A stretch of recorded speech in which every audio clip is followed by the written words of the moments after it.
means we have to serve each other in our family because we're made to serve. That's how God made us to live together. But the truth is, the most difficult people to serve are often those who are closest to us, those in our own family. For one thing, we're with them like all the time.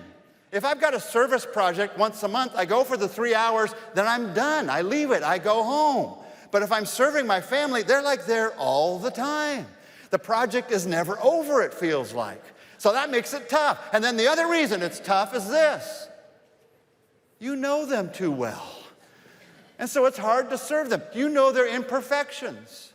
You know their struggles. You know their selfishness. And because you know them so well, you look at your family and you think, well, truth is, they don't deserve to be served. They just don't deserve it.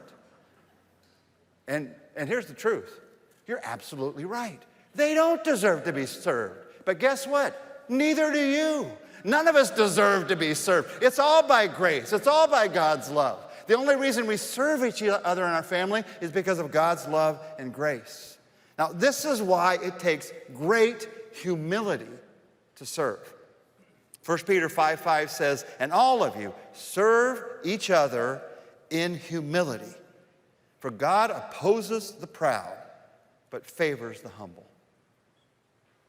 You want God's blessing in your life? God says, I bless the humble. God says serving and humility go together.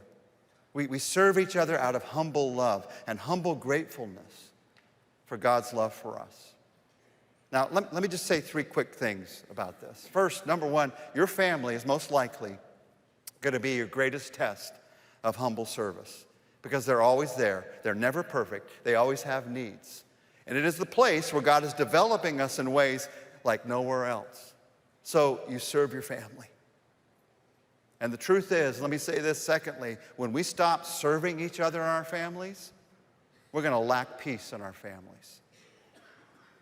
The reason you may not have any peace right now is nobody's serving each other in your family. So where does it start? It starts with you. You decide to serve. You think, well, what if they don't serve? That's not service. That's like reciprocalness. Service is I just decide to serve because I love people. So you start it. You start to serve in your family, and you watch what God does.